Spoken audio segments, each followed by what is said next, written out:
So I would like to welcome you to our next vitamin for the soul, and that is vitamin of gratitude. And today, what I really would love to do is I would like to start with a story. So I would like to just sit back, close your eyes. It's a very short story, and it's a story about a complainer. And you will see how it's connected to the vitamin that we are going to talk today about. This is from a book, Bring Gratitude by Carl Saib. And the chapter is 74 and it's called The Path. I hadn't seen my neighbor out in his front yard in a long time. I was avoiding him on purpose. A few weeks ago, there has been no escape. I waved hi. My neighbor walked toward me and I could feel myself cringe. I didn't like that this was my first reaction. This neighbor loves to complain about everything. Politics, weather, our neighbors, everything. I used to complain a lot too. I even complained about a Christmas present. I've gotten better, but sometimes I fall back into my bad habits. I wanted to bring more compassion to my relationship with my neighbor, but it was hard for me. It can be hard to feel gratitude for someone who complains all the time. It doesn't mean it's not possible, just that we have to take it on as a challenge. Today, I decided to overwhelm my neighbor with gratitude. He started with, "Man, it's too cold out here." I countered him, "Yeah, don't you just love it? It closes up all your pores." He gave me an "Are you feeling okay" look. Then he complained about the upcoming mowing season. I told him that it's one of my favorite workouts. He paused. He seemed unsure on how to handle my reframing of his negative comments. Then he started to reverse his attitude. He changed the subject to his upcoming fishing trip, and we had a lovely 10-minute conversation about his favorite bait to catch trout. I am not big into fishing, but his excitement got me excited. I'd never seen him act this way.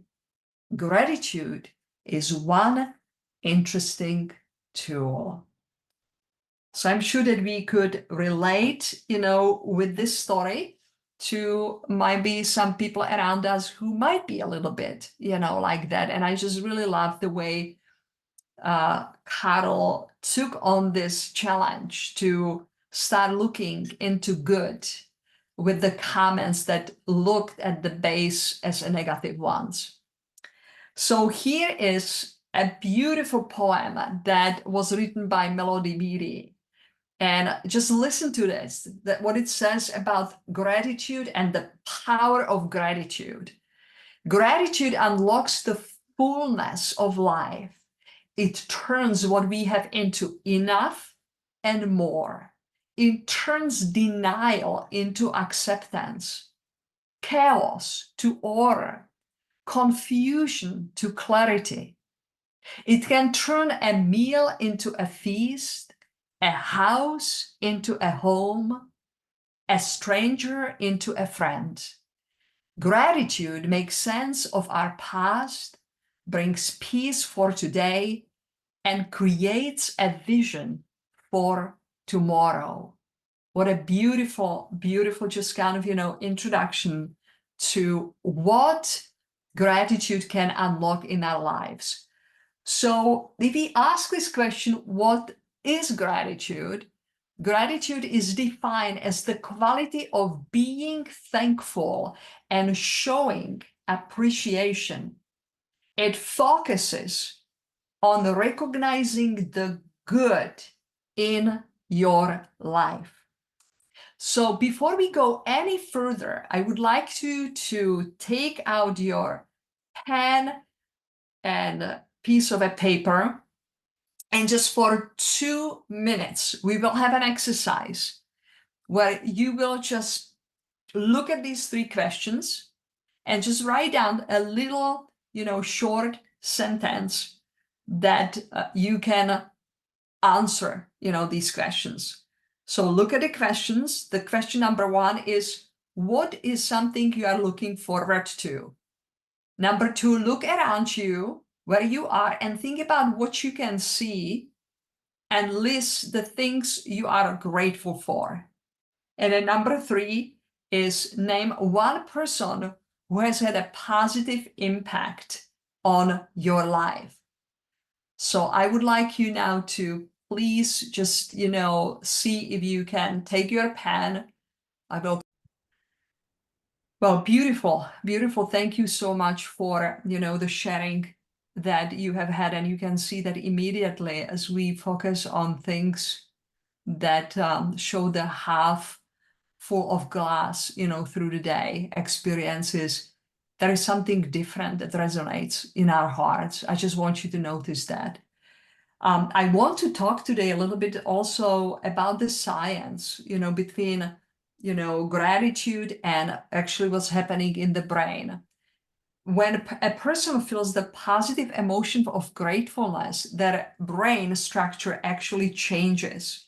Number 1, the prefrontal cortex of the brain, so it's this part of the brain, lights up, which is responsible for feelings of reward, morality, social connections, and the ability to recognize positive things and experiences. Number 2, gratitude actually creates new neural pathways in these zones. And number 3, repeated practice of it strengthens our ability to revisit positive experiences and their emotional benefits over time. So in other words, the more you and I practice gratitude, the easier it will be to enter a grateful state of mind. And there is also a very important connection between mental health and gratitude. And just like I'm calling it gratitude as an amazing vitamin for mental health, for people who do have mental illnesses, practicing gratitude while attending psychological counseling will benefit them more than if they were to only attend counseling. Gratitude helps to separate yourself from the negative or toxic thoughts and feelings you have. When writing what you are grateful for, you are focusing on things that are going well, big or small, rather than things that are not going well. This is really helpful for recognizing that even though it can feel like nothing is working out or that everything is going wrong, it is not always true. And there will always be things to be grateful for. So what a beautiful, beautiful way to look also how vitamin gratitude and practicing it can really enhance our mental well-being. Plato, he talked about mind and he said a grateful mind is a great mind which eventually attracts to itself great things. And it's true if you think about it, that as you are thinking positively, your mind expands, your vision and the way you see the world expands, dramatically, because whenever we feel the sense of positivity, it always it's an expanding, thought, it's expanding our brain, right? So that is something really important to remember. A few other, benefits of gratitude. There are more of them that I'm listing, but, here are 5. It has positive lasting effects on the brain, and just like we talk about it, it boosts our immune system. There is something special that is going on when we think positively and when we have the sense of gratitude within ourselves that helps ourselves and our immune system to really work properly. It reduces stress and anxiety and depression. it reduces chronic pain, and also it improves our sleep, okay? So I think this is cool to notice, and there are more benefits if we would Google it, but these 5 are just, really the major ones. Now, I really would like to show you 3 ways how you can practice gratitude. Number 1, what is really cool is doing journaling, okay? So that would be number 1, that you kickstart your gratitude practice by writing down a few things you are grateful for each day, either in the morning or at night. It does not need to be a long list, and you don't need a fancy journal. Even a sticky note will do for you. You can make your list as long as you would like, but try to just start with at least 3 to 5 specific moments or things that you appreciate. And it's important to be specific and very sincere, okay? That is very important, because you could be thankful for a good night's sleep, a delicious lunch, a kind word your partner said to you, the beauty of a particular flower, or the way the snow swirled around in the porch light. So keep in mind that expressing gratitude is one of the best ways to feel good, by acknowledging the goodness that surrounds you. So that's number 1 practice. And then number 2 practice that I really just kind of, love is to write a letter, okay? And what I mean by this is a practice that can be fun to do once a month or once a week. In a world of so many emails and text, writing a handwritten letter to someone in your life can be absolutely most powerful thing that you can do. Like journaling, you don't have to spend a lot of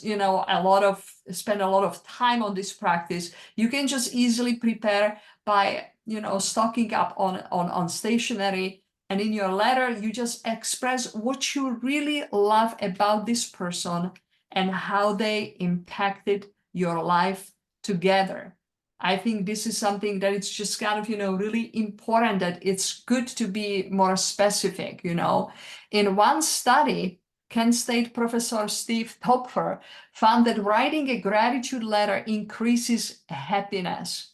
Quote, the letter writers were instructed to write a letter of gratitude to anyone they wanted. However, the letter couldn't be trivial. It just couldn't be a thank you note for a gift, or thanks for saying hello to me this morning. Topfer explains the participants had to write about something that was important to them. So I think that this is something beautiful, especially just, to your loved ones. It can be to your parents. It can be to your grandchildren. It can be to your spouse. It can be to your brothers and sisters. It can be anyone. So think who might be just kind of, coming to your mind as we are just kind of, thinking about this. And number 3 is take a gratitude walk, okay? And here is something what it says about it, that it's good to combine 2 health promoting practices by talking a walk and spending that time focused on feeling grateful. So you can start with just 5 or 10 minutes or walking, even if you ride a bike, okay? It can be anything. And note all things you are grateful for in your life. It can be hearing the birds, really just kind of being in the sound of the nature, feeling the wind gently just kind of, caressing your head, or feeling just kind of the coolness in your face, just being present, right? And it says here, walking switches off your autopilot so you can feel alive, be more mindful of your surroundings, and ponder, writes author Cheryl Rickman. Within just 10 minutes, you feel less stressed. Then you start to notice more, connect more, and become more appreciative. So those are 3 ways we can practice gratitude? Journaling, or writing a special letter, or it can be taking a gratitude walk. If you are now with me, I would like to play a really short 3-minute story that talks about gratitude really beautifully. Just want you to watch and see what it's going to come up when you are watching this story.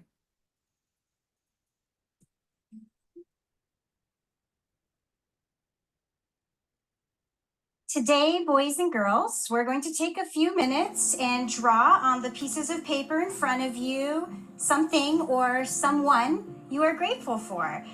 Taking the time for gratitude is so important for our peace of mind and our happiness. And it's a great way to remind ourselves how lucky we are for what we have and who we have in our lives. Afterwards, we're going to share what we've drawn with the rest of the class. Let's begin.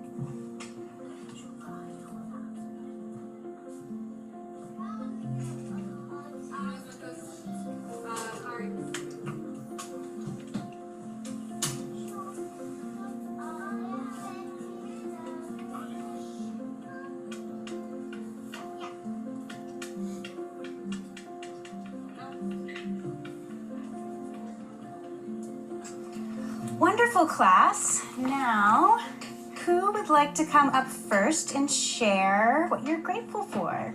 Me. Yes, Sarah, come on up.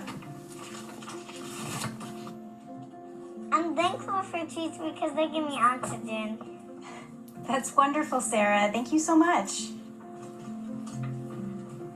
Who would like to go next? I'll go. Jason, come on up. I thank my parents because without them I wouldn't even be here. And also they help me with my homework and I love them. Chocolate! I'm grateful for chocolate. Okay, Rebecca. Thank you. Simon, why don't you come up and share with the class what you're grateful for? Come on up, Simon. I'll be right up here with you.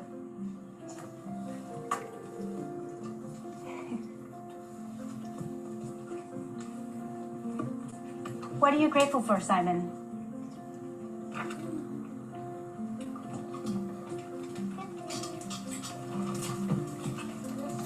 How would you like to play a game with your classmates to see who can guess whose hand you drew?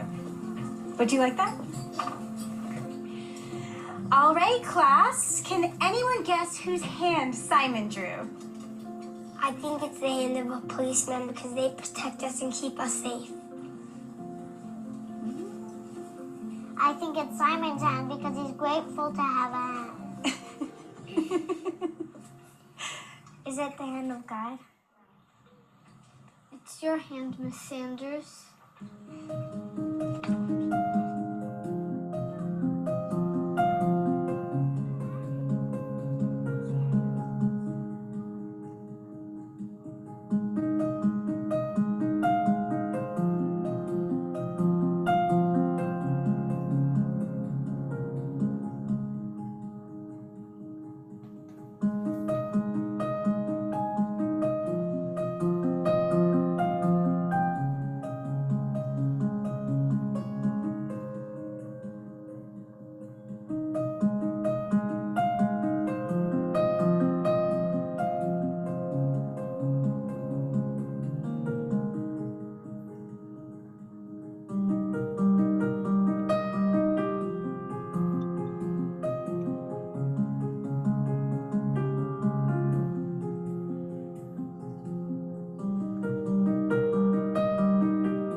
Beautiful, beautiful. What a beautiful story. I don't know how it showed up as a YouTube video. If you could hear the whole YouTube video recorded, but just what a beautiful story, right?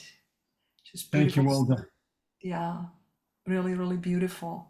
Really beautiful. I would like to close with one really exceptional, just kind of, quote. I want to just kind of, share with you guys, okay? I want to show it to you because it's really, really beautiful quote, okay?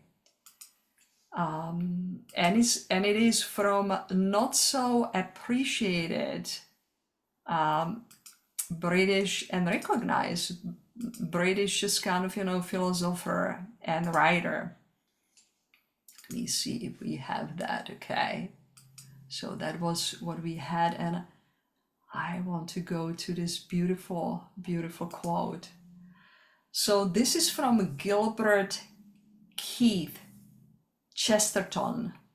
He was living in 1874 through 1936. He was an English author, philosopher, Christian apologist, and literary and art critic. And I think that this is just kind of a goal that I have found about what he wrote about gratitude. Quote, I would maintain that thanks are the highest form of thought, and that gratitude is happiness doubled by wonder. Just pause and see it and read it again. I would maintain that thanks are the highest form of thought, and that gratitude is happiness doubled by wonder. What a beautiful, I think message is there, in this just kind of, absolutely an incredible vitamin that gratitude is.